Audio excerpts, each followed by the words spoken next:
প্রিয় ভাই বোনেরা, আসসালামু আলাইকুম। ডিরিম কিচেনে স্বাগতম। আজকে আমি তৈরি করব স্যান্ডউইচ। স্যান্ডউইচ তৈরি করব। ভালো একটা জিনিস, ভালো একটা খাবার, দামি খাবার আমি তৈরি করব রেস্টুরেন্টের মতো। আপনারা দেখতে থাকুন। প্রথমে আমি মুরগির মাংস লাগবে। মুরগির মাংসটা দিয়ে দিলাম সিদ্ধ, একটু পানি দিলাম, একটু লবণ দিলাম, আর একটু আদা রসুন বাটা, আর এটা হলো সয়া সস। এই সয়া সস 1 চামচ দিয়ে দিলাম। দিয়ে এখন জাল দেব। চুলাটা অন করে দেবো, দিয়ে জাল হবে। জাল হয়ে গেছে। এখন আমি গোশগুলো ভালো করে ছাড়াই নেব, এড়াইয়ে ছোটো ছোটো কুচি কুচি করে নেব। স্যান্ডউইচের ভিতর দিতে হবে। এরকম কুচি কুচি করে নিয়ে তারপরে আমি চুলায় যেয়ে ভেজে নেব, এভাবে কুচি করে। সন্ধ্যার সময় এই স্যান্ডউইচ খাওয়ার মজাই আলাদা। শীতের সময় এই খাবারটা সবাই পছন্দ করে, ছোট বড় সবাই পছন্দ করে। শীতের সময় সবাই খায়। আমার মাংসগুলো সব রেডি হয়ে গেছে। এখন আমি প্যানে দিয়ে দিলাম 2 চামচ ঘি। 2 চামচ ঘি দিয়ে একটু নেড়ে ছেড়ে তারপরে আমি দিয়ে দেবো পেঁয়াজ কুচি। পেঁয়াজ কুচিগুলো সুন্দর করে কুচি কুচি করে কাটা, পাতলা করে কাটা হয়েছে। হালকা করে একটু ভেজে নেব। বেশি গাঢ় রং হবে না, হালকা রং হবে। এভাবে উল্টিয়ে ফুলটিয়ে লো হিটে সুন্দর করে আমি ভেজে নেব পেঁয়াজগুলো আমার ভাজা হয়ে গেছে। এইভাবেই থাকবে পেঁয়াজির রঙটা। এইটা হলো মুরগির মাংস কুচি করে রাখলাম, সেই মাংসটা আমি পেঁয়াজের ভিতর ঢেলে দিলাম। পেঁয়াজের ভিতর ঢেলে দিয়ে এ পর্যায়ে নাড়াচাড়া করতে হবে, একটু ভাজা ভাজা বাসনা করে নিতে হবে। এখন আমি একটু দিয়ে দেব গোলমরিচের গুঁড়া 1 চামচ।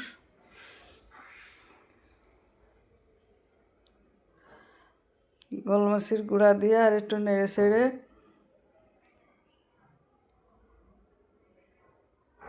দিয়ে দেবো আমি একটু চিলি ফ্লেক্স, আগে থেকে করে রাখা ছিল, সেটা আমি দিয়ে দিলাম।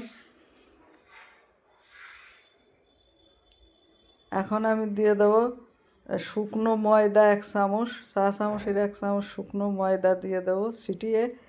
দিয়ে ভালো করে নেড়ে নেব, যাতে জিনিসটা আঠা আঠা হয়। ভিতরে আঠা আঠা হলে পাউরুটির পর দিতেই খুব সুন্দর হয়। এখন আমি দিয়ে দেবো আদা আর রসুন বাটা 1 চামচ। দিয়ে আরেকটু নেড়ে ছেড়ে আমি দিয়ে দেবো আগে থেকে দুধ জাল করা ছিল সেগুলো। এখন দিয়ে দেবো একটু টেস্টি সল্ট, হালকা করে একটু টেস্টি সল্ট দিয়ে দেবো। দিয়ে আর একটু নেড়ে ছেড়ে এখন আমি দিয়ে দেবো আগে থেকে একটু দুধ জাল করা ছিল, সেই দুধটা আমি ঢেলে দেবো ভালো করে। এখন আমি সুন্দর করে নেড়ে ছেড়ে নেব। নেড়ে ছেড়ে আঠা বানলে আমি এটা নামিয়ে ফেলবো।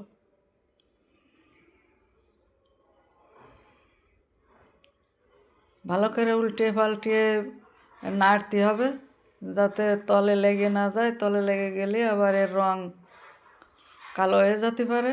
এর রংটা যাতে হালকা ব্রাউন কালার থাকে, সেরকমভাবে নেড়ে ছেড়ে এটা নামিয়ে নিতে হবে। এটা এখন হয়ে এসেছে, এখন আমি এটাকে নামিয়ে নেব।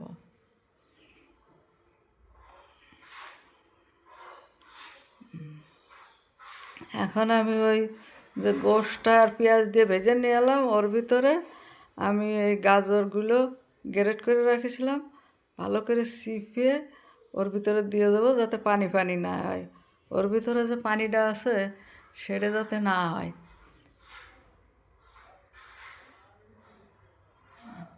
এখন ওর ভিতরে ছিটিয়ে দিয়ে এখন ভালো করে আমি মেখে নেব। এটা মিনুস বানিয়ে রেখেছিলাম, সে মিনুসেরতে অনেকটা দিয়ে দিলাম। মিনুস বানানো আছে, আপনারা যদি দেখতে চান মিনুস কীভাবে বানায় তাহলে কমেন্টে জানিয়ে দেবেন। আমি মিউনিসটা বানানো আপনাদের দেখিয়ে দেব আগামী পর্বে। এখন আমি ওরা মাখানো রেডি। এখন আমি এইটা পাউরুটিগুলো লাল সাইডেরগুলো আমি কাটিয়ে সুন্দর করে কেটে নেব। সাইডে যে লাল অংশ ওইটা আমি কেটে ফেলবো। হ্যাঁ, এখন আমার হয়ে গেলে এটা কাটা। এখন আমি আর একটা নেব। এভাবে সবগুলো পাউরুটি আমি সাইড কেটে নেব। পাউরুটিগুলো খুবই ভালো, খুবই সুন্দর পাউরুটি নিয়ে আসছে বাজার থেকে কিনে। পাউরুটিগুলো সাইড কাটা হয়ে গেছে। এখন আমি সেই মাংস দিয়ে মিউনিস দিয়ে সালাদ দিয়ে মাখিয়ে রেখেছিলাম, এগুলো এখন এরপর আমি ভালো করে সমান করে দিয়ে দেবো। সমান করে চারপাশে আর ঘুরিয়ে দিয়ে দেব। দিয়ে এর উপরে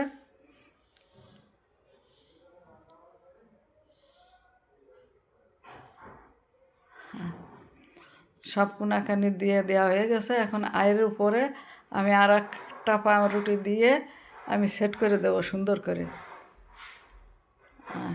একটু চাপ দিয়ে নিতে হয় যাতে পাউরুটিটা বসে ভালো। এখন আমার হয়ে গেল, খুব সুন্দর হয়েছে, অনেক সুন্দর হয়েছে সেট করা। স্যান্ডউইচটা আমি সেট করে দিছি, অনেক সুন্দর হয়েছে। এভাবে আমি আপনাদের সুবিধার্থে আর একটা আমি বানিয়ে দেখাচ্ছি। ভালো করে সেট করে নিতে হবে, চারপাশ সমান করে, তারপরে একটু চাপ দিয়ে এরকম করে কেটে নিতে হবে। মাঝখানটা এভাবে কেটে নিতে হবে। এভাবে সবগুলো আমি স্যান্ডউইচ কেটে নেব। খুবই মজাদার একটা খাবার। এই খাবারটা খুবই সুস্বাদু। এই খাবারটা যদি আপনাদের পছন্দ হয়ে থাকে, সাবস্ক্রাইব, লাইক, কমেন্ট, শেয়ার করে দেবেন। আপনারা সবাই ভালো থাকবেন, সুস্থ থাকবেন। আসসালামু আলাইকুম, আল্লাহ হাফেজ।